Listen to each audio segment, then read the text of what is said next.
भगवान गौतम बुद्ध अपने शिष्यों को किसी न किसी माध्यम से शिक्षा देते रहते थे।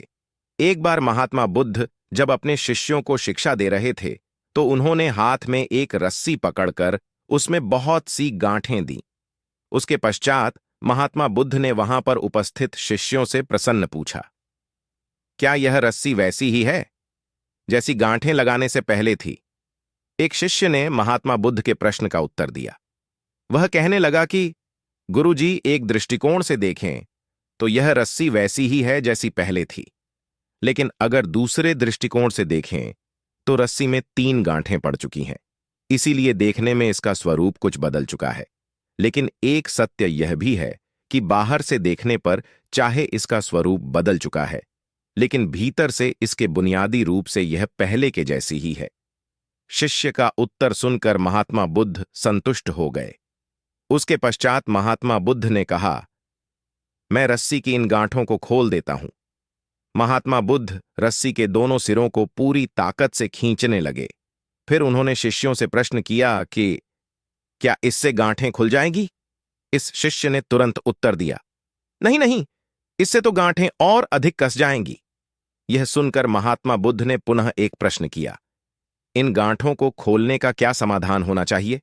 शिष्य तुरंत बोला, गुरुजी, हमें इन गांठों को ध्यान से देखना चाहिए कि इसकी गांठें कैसे लगाई गई हैं। उसके पश्चात इनको खोलने का प्रयत्न करना चाहिए। शिष्य का उत्तर सुनकर महात्मा बुद्ध मुस्कुराते हुए बोले कि जीवन का यही सूत्र मैं आप लोगों को समझाना चाहता हूं।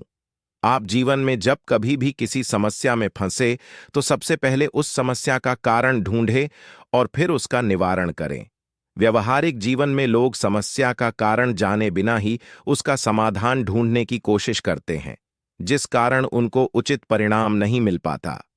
महात्मा बुद्ध शिष्य को कहने लगे कि बहुत से लोग मुझसे पूछते हैं कि आपने क्रोध को कैसे समाप्त करें, लेकिन कभी किसी ने यह नहीं पूछा कि मुझे क्रोध क्यों आता है। ऐसे ही लोग मुझसे पूछते हैं कि अहंकार को कैसे समाप्त करूं, लेकिन कोई यह जानने की कोशिश नहीं करता कि आखिर अहंकार का बीज उनके अंदर कैसे उत्पन्न हुआ। जैसे रस्सी में गांठें लगाने के बाद भी उसका वास्तविक स्वरूप नहीं बदलता, वैसे ही व्यक्ति में चाहे जैसे भी अवगुण पैदा हो जाए, उसके अंदर की अच्छाई कभी समाप्त नहीं होती। जैसे हम धैर्य से रस्सी की गांठों को ध्यान से देखकर खोल सकते हैं, वैसे ही जीवन में आने वाले विकारों और समस्याओं का हल हम ढूंढ सकते हैं। अगर जीवन में किसी भी तरह की कोई समस्या उत्पन्न हुए हैं तो उसके कारण को ध्यान से समझने पर उसका निवारण भी स्वतः